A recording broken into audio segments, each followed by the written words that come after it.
what's so civil about war, right? Axl Rose, 1980 something. I don't know.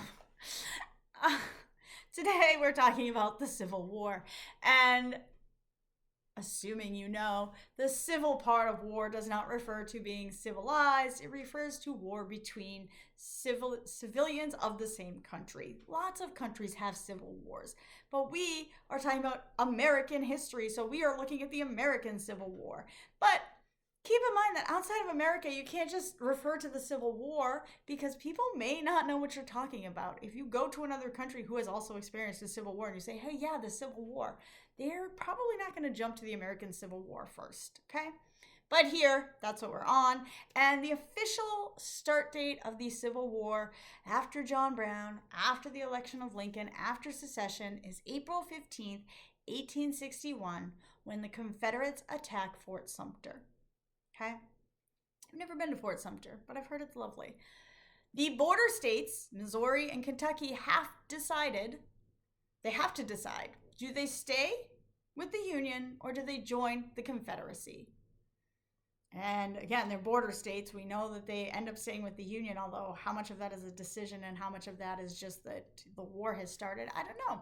The Confederate states do have some other supporters, though. Remember those 5 civilized tribes we talked about back with Andrew Jackson when he was kicking everybody off the country? The 5 civilized tribes support the Confederacy for many, many reasons, but we don't have time to get into all that right now. They just do. Delaware, Maryland, Missouri, and Kentucky never officially joined the Confederacy, even though they are slave-holding states. Again, I don't know if it's a decision so much as it is forced because of the war, but those border states stay border states. And once the Confederates attack Fort Sumter, Lincoln calls for volunteers. He initially looks for 75,000 volunteers. He wants to crush this rebellion, right? And he expects it to be done very quickly. And it makes sense, right? The North is industrialized, we are mechanized, we have all of the resources. Realistically, we should have put this rebellion down in 90 days or less. And we know now that's not true. But he calls for 75,000 volunteers, and he gets an overwhelming number of volunteers from state militias. He probably gets like 10 times what he called for. I don't have the exact number, but roughly around 10 times what he calls for. And along with this call for volunteers, they also instantly institute a blockade, right? We're going to blockade the Confederate states. They can't trade in or out. We can't let ships come in or out. But in blockading them, this gives them relevance as a nation. Because if they are not a nation, then you can't blockade your own country. So this weird middle ground here where Lincoln doesn't recognize them as their own country, but he gives them relevance by blockading them, opens the door for them to be able to trade with Britain and France. Because if the U.S. is recognizing them, that their ports are closed and we are not bringing our stuff down there, then that means that Britain and France can also recognize them as a nation. So inadvertently, he gives them recognition as the nation that he doesn't want to recognize because he says it's unconstitutional. Again, him and a lot of the Northerners firmly believe that this war is going to be over fast, and you'll see that trend throughout. The Southerners also believe this, though, and what the Southerners lack in industry and mechanization, they make up for in belief in their glorious cause. And regardless of what you do or where you go in life, hope and belief that you can outlive something can get you pretty far. So the South digs in. They are outnumbered and they are out-resourced. But that doesn't mean that they're going to give up. By July, the war is still going on.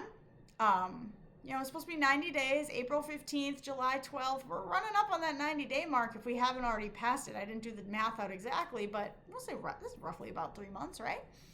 This is our first real battle, though. This is the first time troops meet. The Union and the Confederacy troops meet at Manassas, Virginia, along Bull Run Creek. You typically hear this battle referred to as the First Battle of Bull Run, but I mean, you could call it the Battle of Manassas. You can call it whatever you want, really. It doesn't matter as long as you know it's the first battle of the war. It happens along Bull Run Creek. 60,000 troops are assembled. Most of these men have never seen battle before.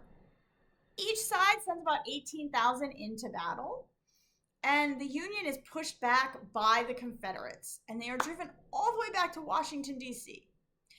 This is not how it was supposed to go, right? It was supposed to be a quick war, and the first battle here, and the Confederates have gained the upper hand. So there goes any idea of a fast, efficient battle, because the Northerners realize that, again, the South may be outnumbered, but they have this tenacity because they firmly believe in their cause. I'm not saying the Northerners don't believe in their cause, but they realize very quickly it's not going to be as easy as they thought it was going to be. And it is not. In fact, the war takes a long time.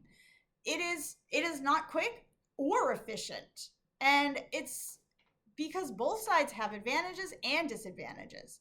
If we look at the North, we know the North has a much greater economy. They have a lot more people. They have greater industrialized power.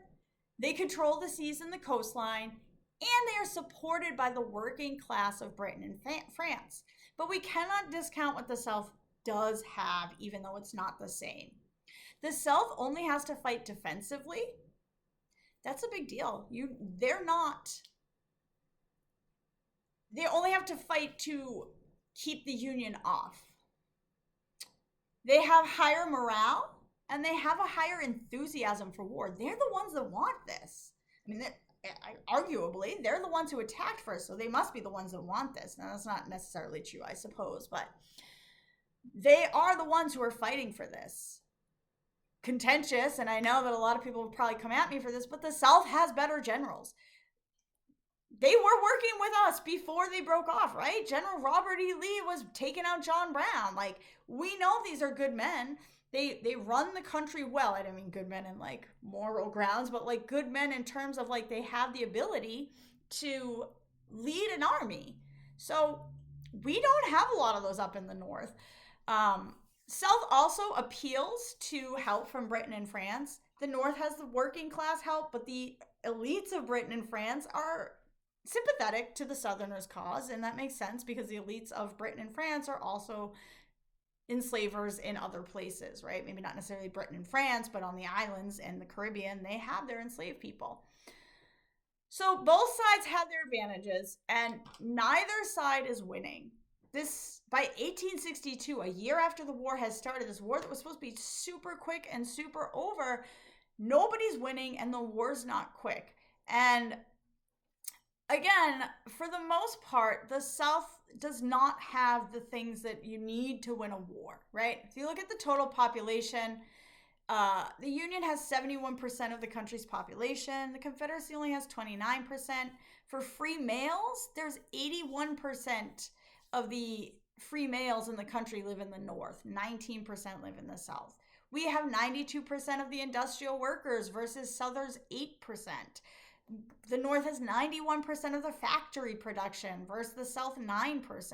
93% of the textile production, 97% of firearm production, 71% of the railroads, 94% of iron, 97% of coal, 60% of livestock, 75% of the farms, 81% of wheat, 67% of the corn.